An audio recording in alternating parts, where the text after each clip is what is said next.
If you came to groove, there's no reason to prove. RTF Sports Talk.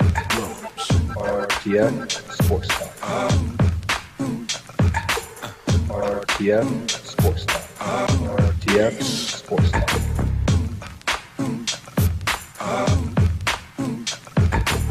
And now you've got yourself something funky. RTF Sports Talk. RTF Sports Talk. RTF Sports Talk. RTF Sports Talk. RTF Sports Talk. Alrighty, guys, welcome to RTF Sports Talk. I am Michael Buckheister, back and alive. We are here at our new time at 1 p.m. Eastern Time on YouTube Live. If you're joining us, be sure to go ahead and like, comment, and share this as well. But as always, I'm here with Billy Hatton. Billy? How you doing today? Doing all right. Ready to get it going. All right, and we've got a guest as well, Matthew Lyle. Matthew, how are you doing today? I am doing good. Busy day at the office, but ready to dive into the show and talk sports, man. Well, speaking of sports, how about them Kansas City Chiefs last night? They came back and won the game as I expected. So, Billy, let's go ahead and start with you. Are you sold on the Kansas City Chiefs and Patrick Mahomes? I am, and the thing about the Chiefs is I guess it's kind of like in two parts. I believe in Andy Reid. I believe in what Pat Mahomes and that offense can do with those weapons, Kareem Hunt, Travis Kelce, but I'm worried about that defense. Yeah, you played better last night, but it was against Case Keenum. You should play better. But that offense, I have no worries about that offense. Pat Mahomes started out kind of slow yesterday, and going into the second half, I wanted to see what he had in him. He came out in the second half, specifically in that fourth quarter, and he was dropping bombs, a couple key third downs, first and 30, getting 26 yards on that play. And then the very last drive, that was a beautiful led drive by Patrick Mahomes, and showed me that he had a little bit of resilience in him. So I think right now he's had that one game where he got a test. It was on the road in Denver, a tough place to play. To me, I think the Kansas City Chiefs is for real. Yeah, I'm there with you, Billy. Everybody started off talking about how bad Mahomes struggled, but hey, I think that's just indicative of how great he's played up until that point. The fact that he's played so good that a decent game made him look human is really a sign of how good he could be. Like you said, he played at Mile High. That's a heck of an area to have to play in. I don't care how good that team may or may not be. The only thing that would concern me is the same thing. We kind of started this train last year with Deshaun Watson, is injuries. Now the next 2 weeks he does have to go against a tougher defense in Jacksonville. He has to go against a tricky offense, which I know he doesn't play defense, but you got to kind of play a chess game with Bill Belichick and the Patriots. So the next couple of weeks are going to be even more telling. But yeah, I'm bought in, and as long as he can stay healthy and this offense can stay healthy, I think Andy Reid's play calling is going to open up anybody, whether it be Tyreek Hill or DeAnthony Thomas. But yeah, I'm sold in for the moment, especially as long as everything stays healthy and he doesn't get in his own way, which he makes some great plays, but like if you look at the great plays, they don't really hurt. Like example last night when he threw that left-handed pass, worst case scenario, that just falls out of bounds and incomplete. When he came out, a lot of people called him Brett Favre. I don't see him making a lot of Brett Favre-like passes in the sense that he throws in triple coverage to a guy that makes a great catch. No, he makes some good plays to some guys that are pretty open, and I'm not trying to take nothing away from him. So if he was making some plays that I'd be like, oh, that's lucky, then I'd be concerned. But he's making plays that even if they didn't work, would just be on to the next down. I guess last night would have been a fourth down play, so that'd been a little different. And one thing is, and like once again, I'm saying this, but I don't want to take away from the Chiefs. When you're a good team, breaks have to go your way to get to that Super Bowl. And I know that's a ways off, last night. A break went their way. Yeah, technically that probably should have been a delay of game penalty, but it wasn't. And I'm not taking nothing away from the Chiefs and Mahomes because you need that to have a great season. So you mix that with what they've been doing. As long as he stays healthy, I'm bought in.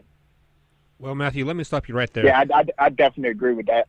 Well, Matthew, let me stop you right there. That wasn't a delay a game penalty because, as the rules state, the back judge will see the clock go down to 0, and then they'll look at the center, and at the center is attempting to the refs snap came it. out. Yeah.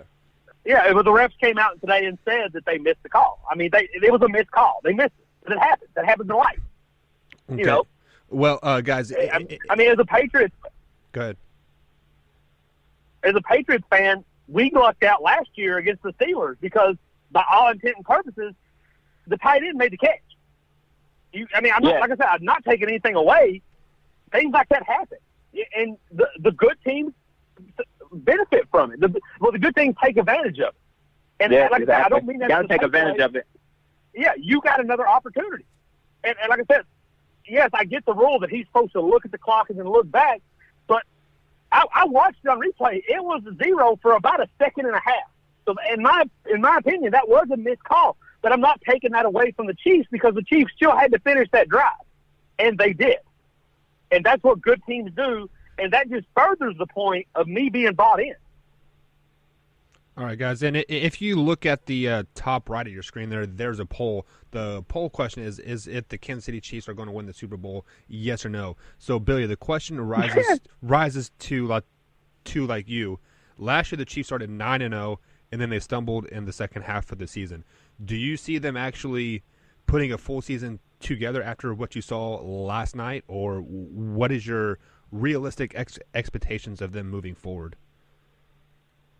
Well, realistic expectations, I could see them making to the AFC Championship game. I could see that if the cards fall the right way. For me, though, I just cannot discredit Belichick and Brady. I mean, we've seen this movie. They go 1-3 in September, 2-2 in September, come out in October and November and go like 8-0. It's like that's New England, that's Brady, and that's Belichick. So yeah, I mean, I can see them making a deep run in the playoffs, the Chiefs that is, because in the NFL you got to score points, and there's not many offenses in the NFL right now outside of the Rams, you know, who is scoring more points than the Kansas City Chiefs right now.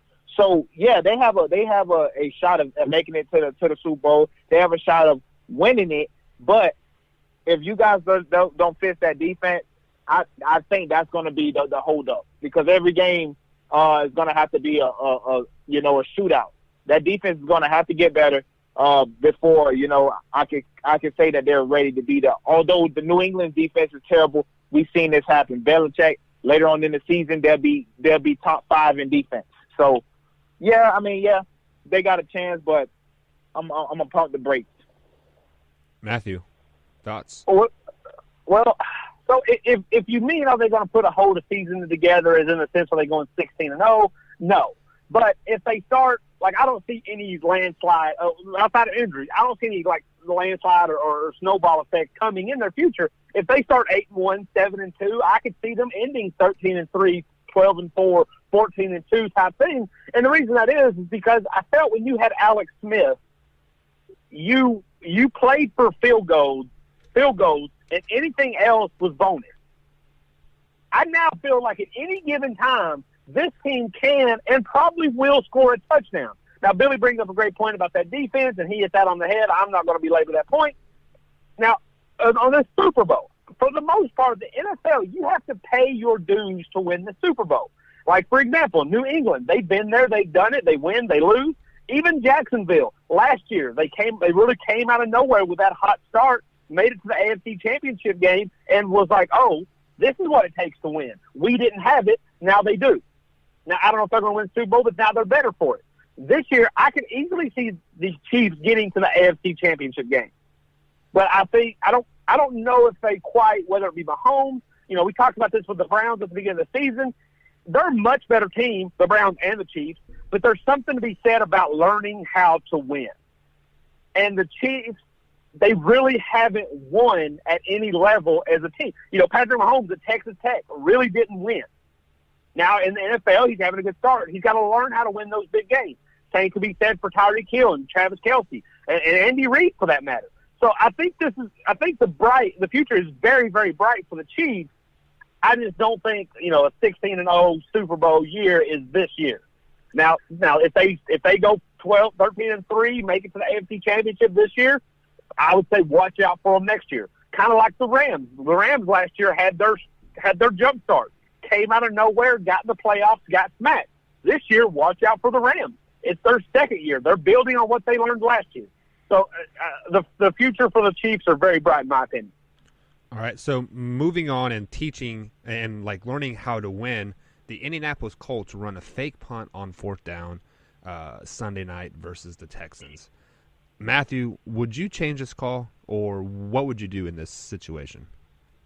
Well, to clarify, from my understanding, I watched the game. It wasn't a fake punt. They blatantly lined up for it.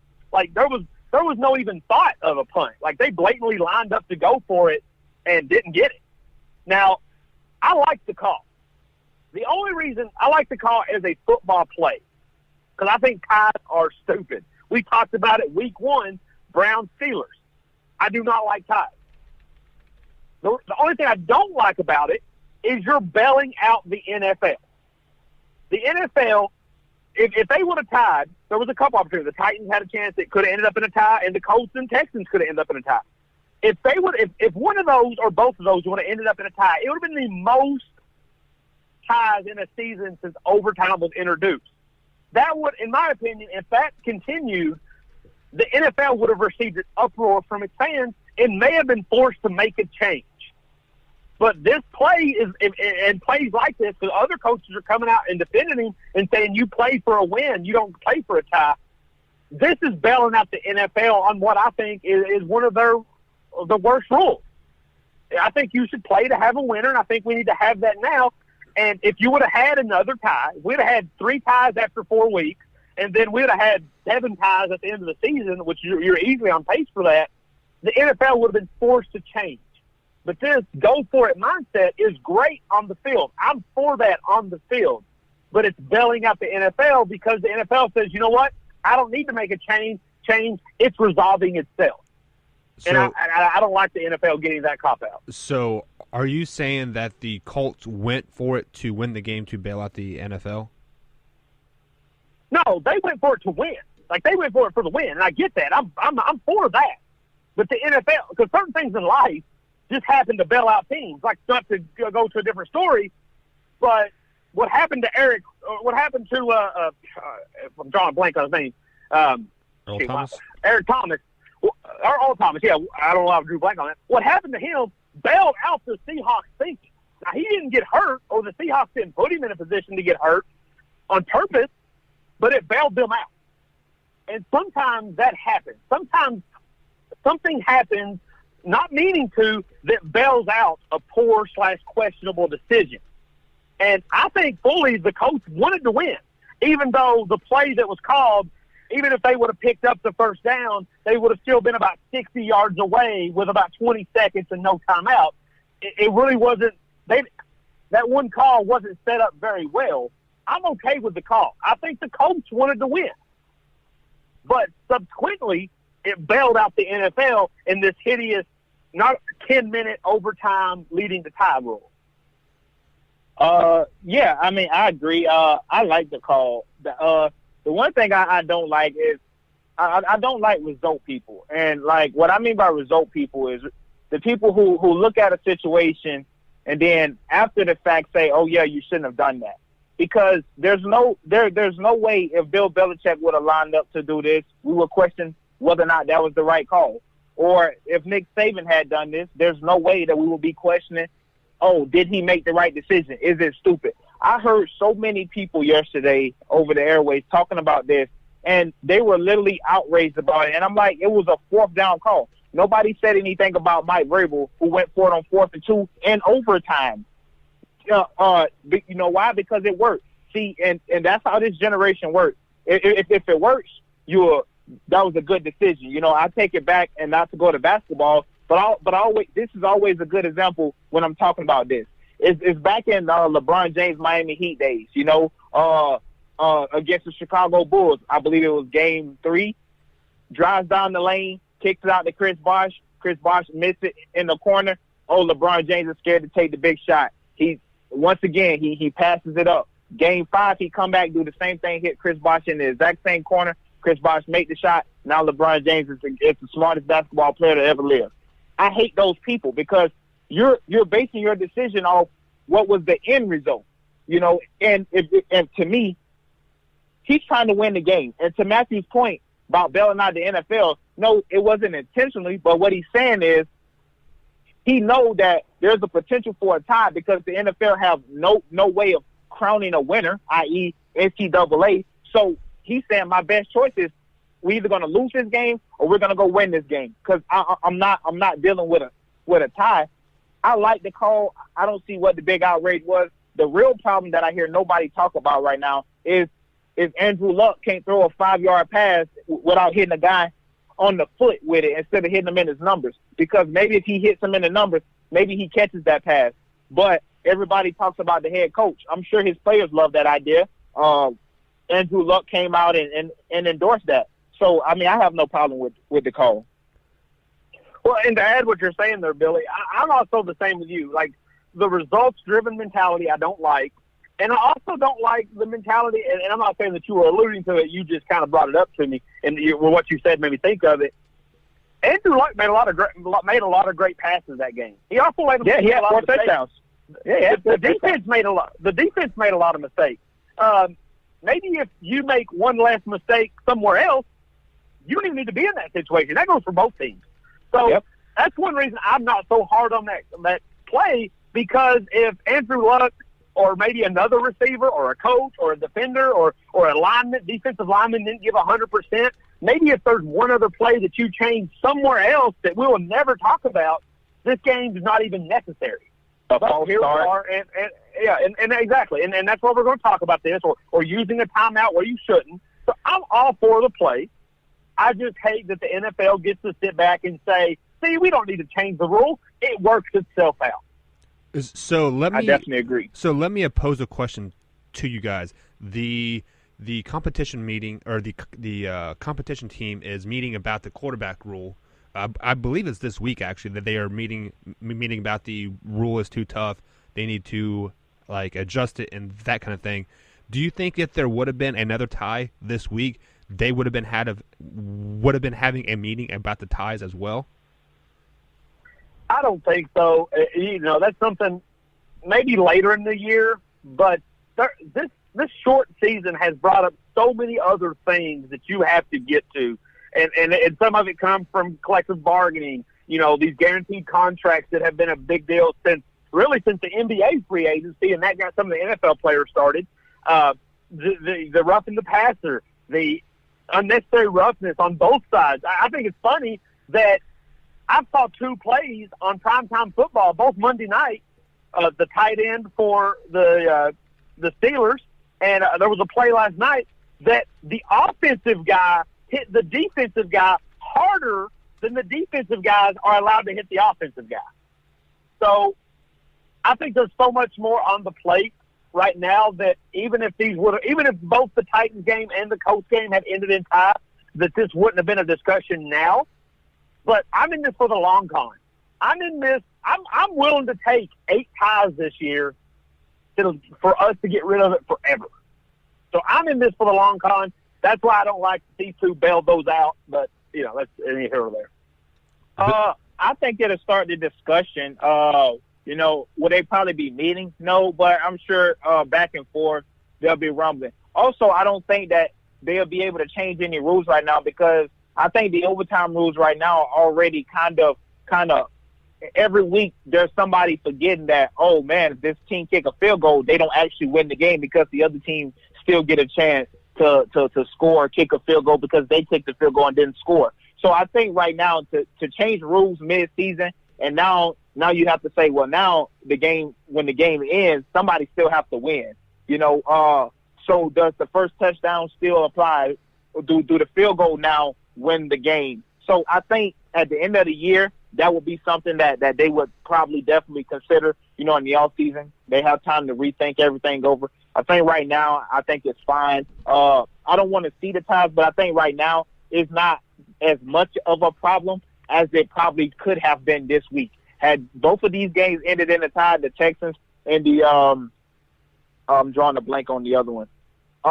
If both of those games if they had ended in a tie, the Titans and the Eagles, then we would probably really be having a discussion. But no, I don't think they would change anything to next season.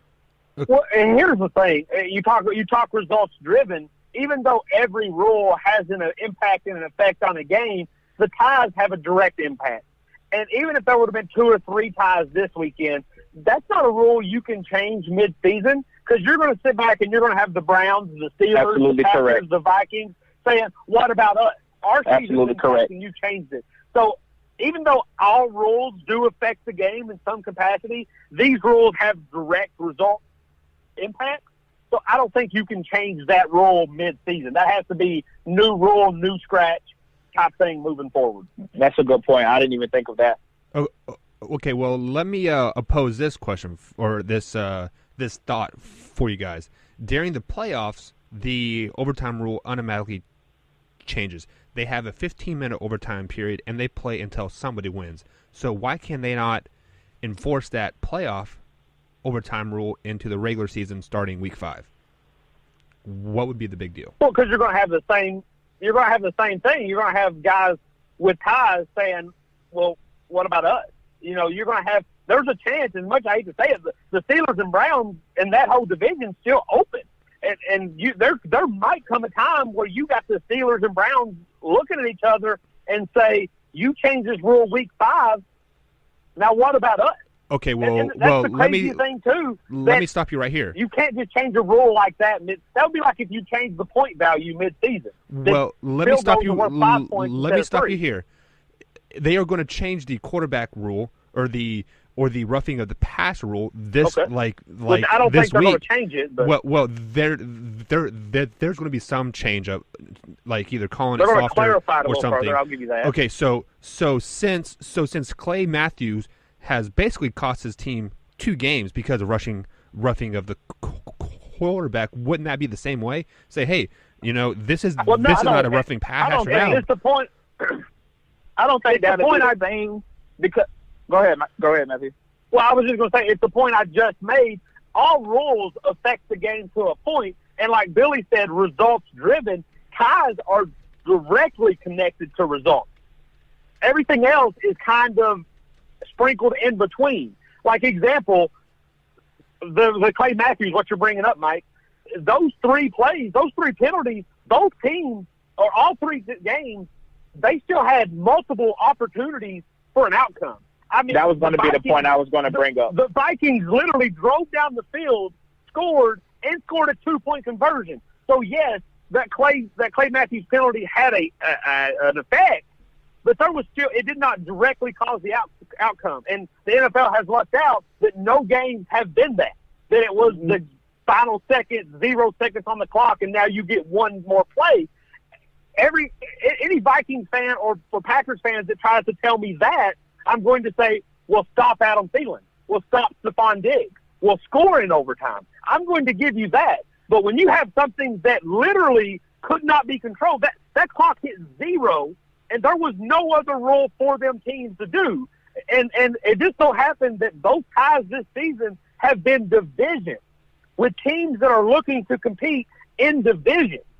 I mean, obviously the Bears and the Bengals are both kind of leading that charge and making these battles lose some of their oomph.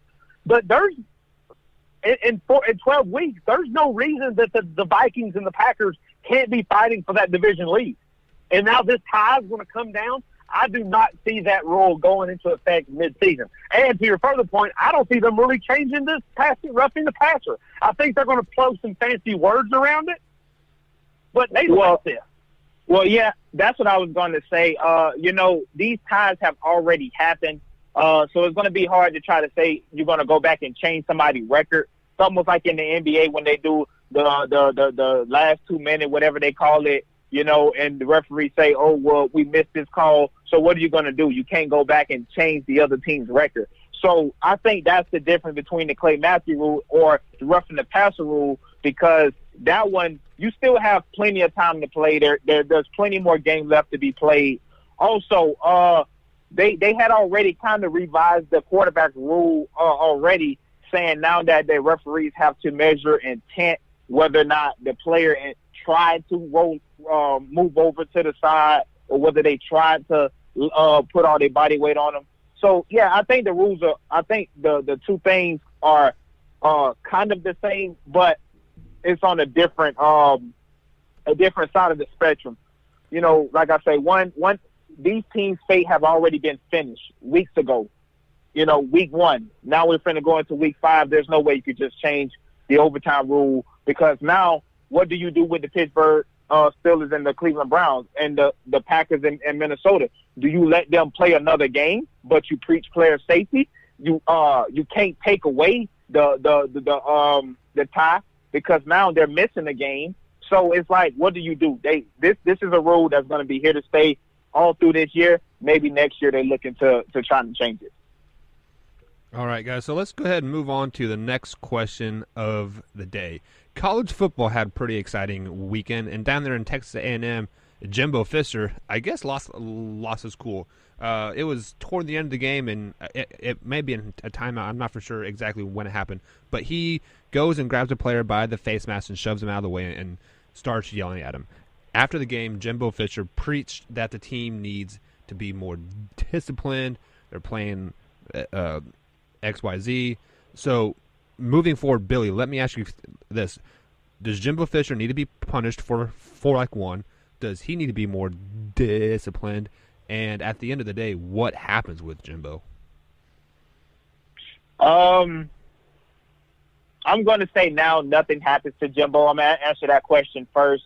I'm going to also say that Jimbo, I don't think he was in the wrong. To me, I see nothing wrong with it. I guess you could call me old school and say, back in my day, this stuff was acceptable, but back in my day, this stuff was acceptable. And my thing now is it kills me with the PC community. It's like, since it's on TV, he's not supposed to do it. And I have a problem with the hypocrites, the ones that's on TV that I've seen that's never had a problem with this. But now, since it's on TV, now it's a problem. That's the people that I have a problem with it. And then I see people talking about Matt Hasselbeck yesterday. He said, well, you don't touch the players because the player can't touch you. But then he goes to say the Will Kane, he asked him, so what if he grabs him by the shoulder pads and do the same thing? Would that be a problem? He said no. So you can't have it both ways. If you say don't touch the player, then don't touch him at all. Even grabbing the shoulder pad should be off limits. To me, I've seen no malicious intent. Even Jimbo Fisher said in the press conference when they asked him about it, he said, I didn't yank him, which he did. That was a lie. But then he also said, I pointed to his head to tell him he got to be smarter. And if you watch the video, that is what he did. He pointed to his head, tapped him on the head with one finger, obviously to say you got to be smarter than that. So to me, I'm all about context. Context is he was trying to get his players' attention so he wouldn't get ejected. I've seen no malicious intent, so no, I don't have a problem with it. Let me start off with answering like Billy did. I don't think anything's going to come of this. They may throw a dollar amount and put a fine behind it just to send a message. But, man, this is SEC, which is, that's football country. It's in Texas. That's a football state. I mean, I'm sure you can find a Little League team in Texas that the coaches are doing the same stuff. And we could be having that same conversation. Now, what do I think should be done? If I'm going to be selfish and be a fan, then suspending because Kentucky plays them next week, and I could sure use all the help I could get going down to Allen Field. But I don't know if that's what's called. I'm drawing a blank now. But anyway, the 12th man going to be rocking. Yeah. I need Jimbo, and I need the 12th. You know what? I think it should be no fans allowed either. But if I'm being realistic and I'm being honest, I don't. And I'm going to be one of those persons, and maybe not in the sense he was talking about, but I'm going to be one of those people that Billy don't like. I'm going to be results driven on this one. You're right, Billy. The player, from my understanding, was doing something he shouldn't have been on the field that was going to cost him and his team. Jimbo had to get his guy right, and the player was okay with it. That's just, in my opinion, and maybe you are, maybe I am being old school, that seems to be okay right there. Now, there are certain situations, and just like if you're a boss at a work or a coach at any level, you got to know your players. Like, example, if you're an NFL coach, you might yell at player A because that gets him motivated. But you might handle player B with kid gloves because you don't want to break him down. I'm going to trust, based on how this all came out, and the kid seems to be okay with it, the kid's family seems to be okay with it, the person that's hardest on himself is Jimbo and the media. I'm going to go out on a limb and say Jimbo knew what it took to get this player's head right. And if this player looks like he was up to some shenanigans on the field, maybe he's, I don't know, maybe he's a feisty player. Maybe he's one of those guys that likes to poke and prod his opponent, and this is how you get in his head. I don't know, but the results that have come out say that this was the action met what needed to be done, and I'm okay with it. And I was. Go ahead, Mike. No, Billy, all you. No, I just got a quick point. I was also watching the Will Kane show yesterday, and one of, I guess, a dad of one of the recruits from Jimbo Fisher, the Texas A&M in the 2020 class, he said he see nothing wrong with this. His son is still committed. His son is still going to go play for Jimbo Fisher.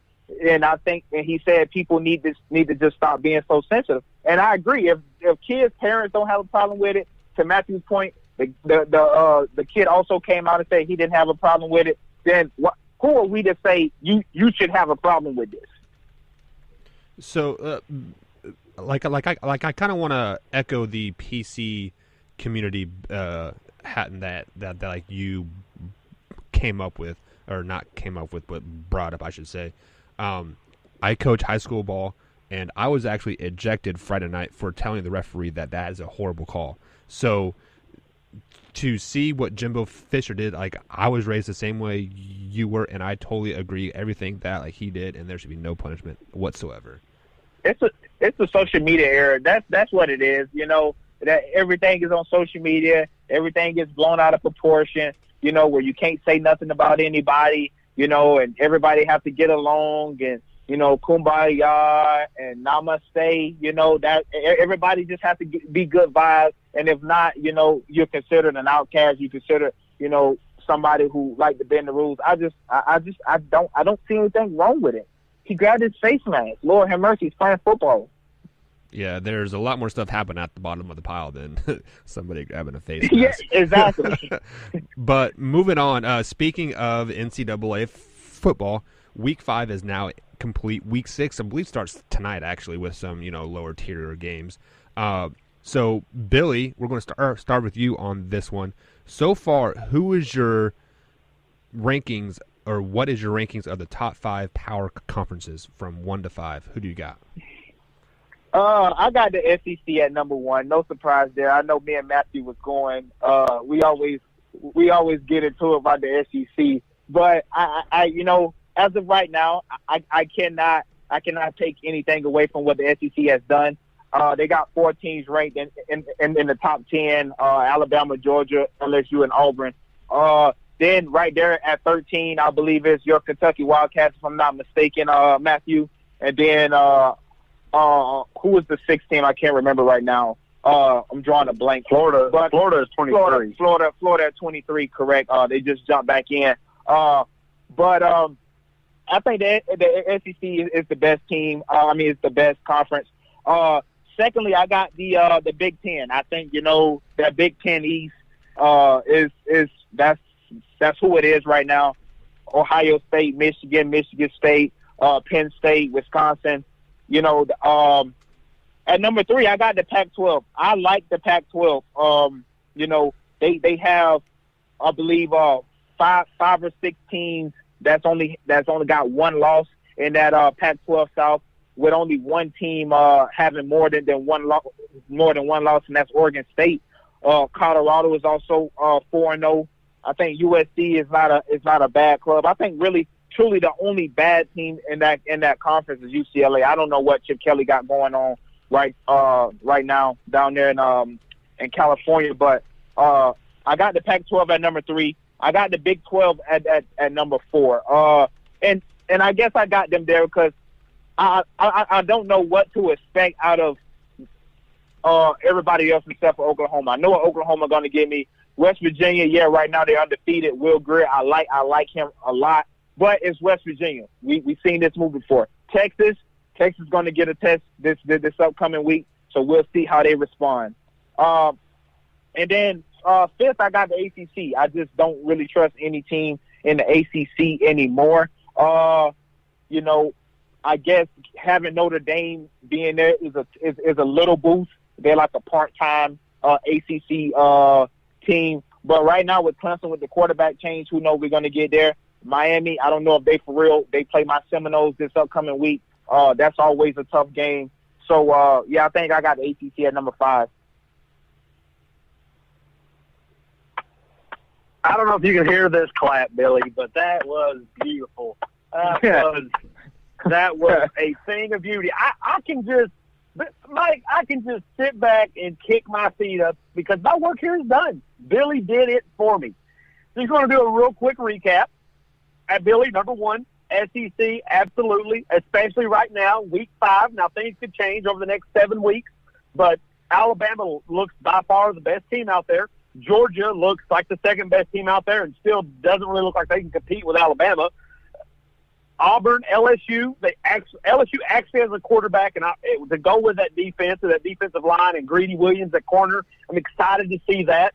Auburn up there, they do got one loss, but they did beat Washington. Kentucky's up there. I love that. Now, I myself am a bit skeptical how long that will last, but I'm riding the hype train as far as it goes. Florida looked like they were a mess when we beat them, but, hey, there they are. They get a chance to play LSU. Mississippi State's not bad. Even our bottom feeder, Arkansas, is the only one I really can't hype on. They've really done absolutely nothing for me to be excited about. Ole Miss beat a ranked, well, now they're ranked, or they may not be now, but they were there for a little bit. Texas Tech team. Tennessee, which is our bottom, really looks really bad. Really hung in there with West Virginia. Vandy in that run game, you know, that's what I like about the SEC. That's why I say the SEC is one of the top to bottom teams, because even when they're bad, they know their identity. And Vanderbilt's not a good team, but they know we're going to run the crap out of the ball, and they do it. And sometimes they compete, and sometimes they don't. Number 2, I'm right there, the Big Ten. I was a little skeptical on Penn State after that Appalachian State game, but I'm buying in. They're absolutely amazing, man. I'm a little questionable on James Franklin's play call. Not that he ran the ball, not that he ran an RPO, that he used 2 timeouts and then did it on 4th down. Ohio State and Haskins looks really good. As I'm hyped on Kentucky, I'm the exact opposite on Michigan. They're struggling, but I think they'll be there when the time is done, so I like what I see at times. Indiana's off to a pretty solid start. Haven't really played anybody, but I'm okay with it. Michigan State dancing around 26-24. I'm okay there. Moving on, number 3, Billy, congratulations. You opened my eyes on the Pac-12. I forgot. I was thinking, I was like the only person that's really out there. There's not really anybody. Washington. But you reminded me, Oregon looks really nice. Stanford looks really nice. USC's not half bad. And even you brought up UCLA. Chip Kelly runs the kind of offense that you just can't walk into the kitchen and start cooking. You got to go on a grocery shopping. So I'm not done on Chip Kelly. Chip Kelly's going to be there in a couple years. He has to get those California kids that he wants. In time, I think Chip Kelly will be pretty nice at UCLA. I apologize, guys. Number 4, the Big 12. They're just like the SEC, but a little different. They are at least have an identity, and they own it. Oklahoma looks really nice. Kyler Murray looks really nice. Texas looks like they can compete. TCU's not a bad squad. Really hung in there with Ohio State University. West Virginia and Will Greer, nice little squad, good passing game. Texas Tech seems to be able to score no matter who's at quarterback. They're on the third-string quarterback, still putting up 40-plus points. And then at the last, I have to go ACC. And almost to be the theme of this conversation, when I watch an ACC team, I don't think anybody knows who their identity is.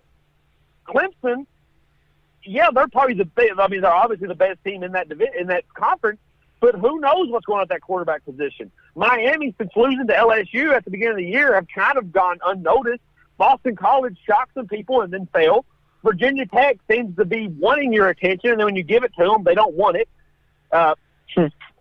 Duke finally had your attention, almost like Kentucky did, and then choked that away.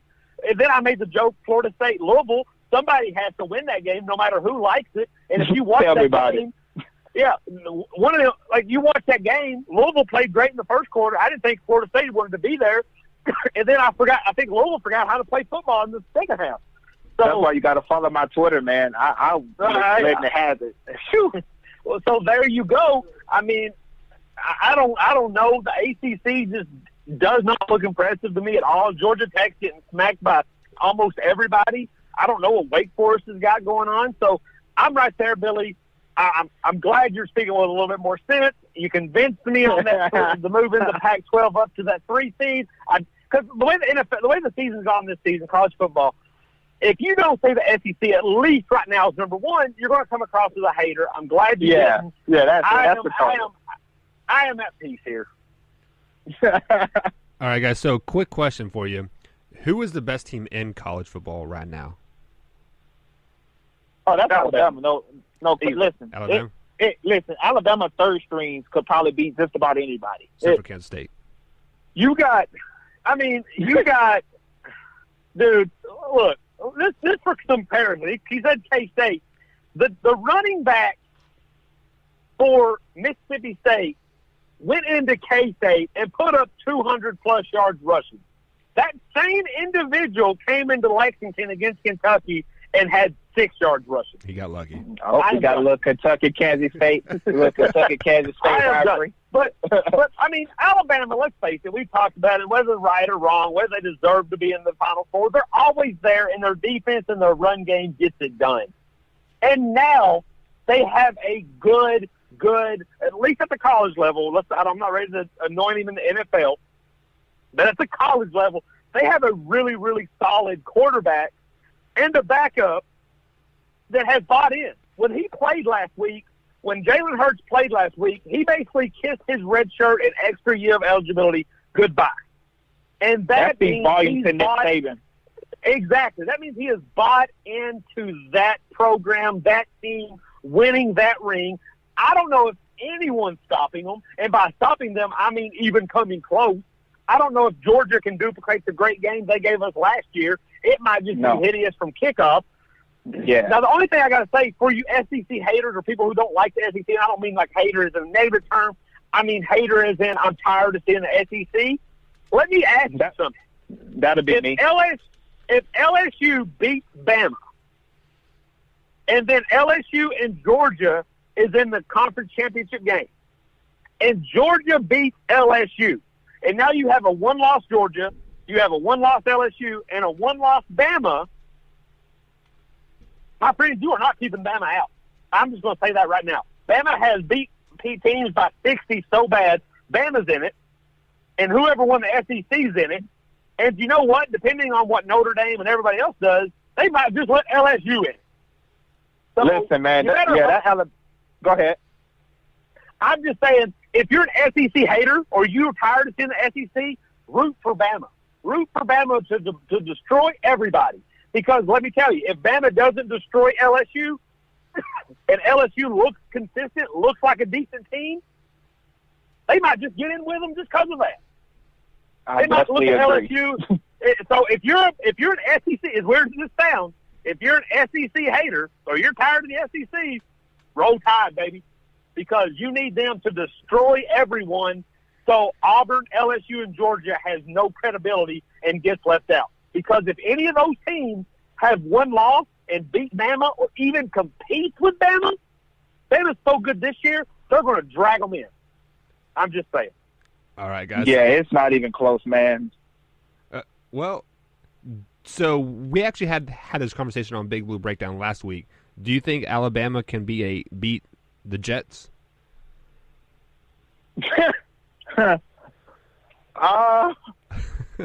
I think it'll be close. I mean, I hate the notion when people say that these are kids and you're playing against grown men. Well, everybody in the NFL ain't grown. Some of these kids are just the same age as these kids in college. They just chose to stay an extra year. They got a couple red shirts.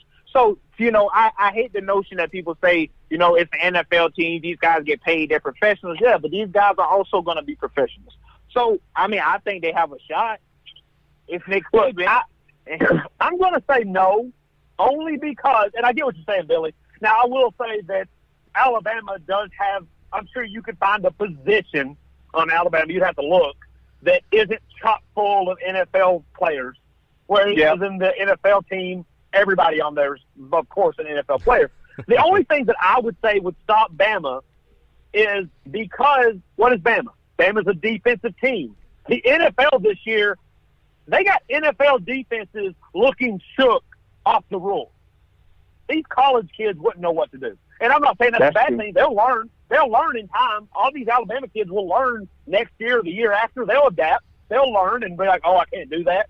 But the NFL, the way they're protecting these quarterbacks and the way these quarterbacks are looking, Ryan Fitzpatrick, 1,300 yards, I'm just saying the rules would allow for an NFL offense to go nuts. And I don't think Tua is there. I don't think, even though Tua would benefit from the same rule, I don't think he knows how to manipulate it.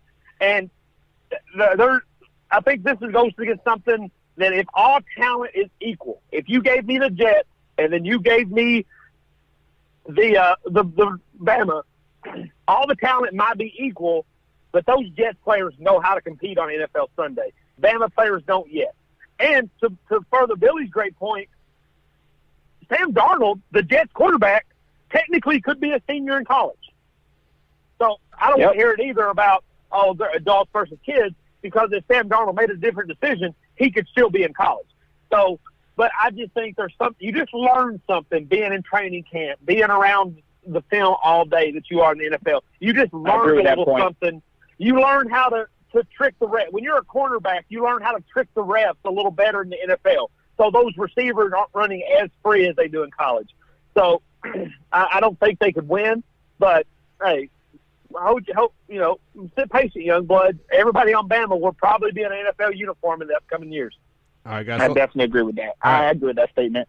All right, so let's go ahead and move on to the final topic of the day. Week 4 of the NFL season did conclude last night with the Chiefs beating the Broncos. So, Matthew, what is your biggest takeaway from Week 4? What are your thoughts? Who is the biggest winner and who is the biggest losers from Week 4? Okay, let me give you a little quick personal one. I can say it all in one big swope. My personal winners and losers are the Patriots and the Dolphins. The Patriots, hey, yay, I get to see that offense finally clicking. Josh Gordon, even though he had 2 catches, looked to fit right in, looked kind of how you would expect him to do after not playing in many, many months and going to a new team. So I'm very excited about that. And the Dolphins, all the Dolphins had to do, they said on Holly Flash yesterday, all the Dolphins had to do was not lose by 30, and guess what? They lose by 30, and now you have no faith in them. Now, but if I'm looking back, I'm stepping back, and I'm saying, who's the true winner, who's the true loser? In my opinion, the true winner is the Tennessee Titans. That division doesn't look like, outside of Jacksonville, and they beat Jacksonville, doesn't look like it has anybody that impresses me at all. And now the Titans, even though it's horrendous, these games are boring. They're like watching paint dry. When they beat the Texans, it was like watching paint dry. When they beat the Jaguars, it was like watching grass grow. And when they beat the Eagles, it was like watching a ceiling fan. It had some points of excitement, but for the most part, it was a snore fest. But they are still 3-1. They beat 2 of the 3 teams in that division, and Indianapolis doesn't tend to – I don't think Indianapolis scares them at all. Marcus Mariota, I feel like they're running a Wildcat quarterback with him. But they, in my opinion, from a team that needed a win, really for their entire season, they got it. The biggest loser to me, and me and Billy talked about this a little bit on Sunday, has to be the Falcons. The Falcons look – if you watch the Falcons just in passing, if you every once in a while you check them out, and didn't have a score, you would say this team is undefeated. Julio Jones on pace for 2,000 yards. Calvin Ridley has more touchdowns by rookie, I think, in NFL history at this point. I'm sorry, I'm not passionate right now.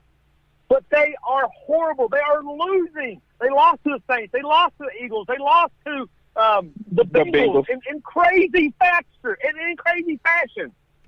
They have to be the biggest loser because, in your opinion, if you're Matt Ryan, if you're Julio Jones, if you're Calvin Ridley, you're sitting there and you're saying, we played the best we could, and we're 1-3. They have to be my losers because I don't know how you come back from that. I definitely agree. I think it's like me and Matthew beating each other's head because every team he said, I thought of that team, and I said, you know what? I'm not going to pick that team because I know he's going to pick that team. And he touched on the Patriots. Big win for the Patriots to see that offense get going. Brady seeing the ball get in the end zone. He gets Julian Edelman back this week. Gronkowski can't be quadruple coverage no more for the rest of the season. Look for him to have a big, second quarter of the year and on through. And the Dolphins, I mean, listen, man, I seen a guy on Twitter. They were talking about, he was saying, hey, listen, we first in the division, and we're going to beat the Patriots, and we're going to win that division and go to the Super Bowl. And I'm like, you do know that y'all are the Dolphins, correct? Like, y'all are the Dolphins. And what did the Dolphins do? Go out there and lose by 1 million, And then, I thought about the Atlanta Falcons. We talked about that, as you noted. But I went with the Pittsburgh Steelers, and I went with the Pittsburgh Steelers for a few reasons. One, right now, I think they should be in panic mode. Although, the people that's at the top of that division, I don't think any of us kind of really expect them to be there towards the end of the year, although Baltimore and Cincinnati is playing some amazing football. Andy Dalton has that offense rolling. Joe Flacco and that team, that defense, those boys are looking nice.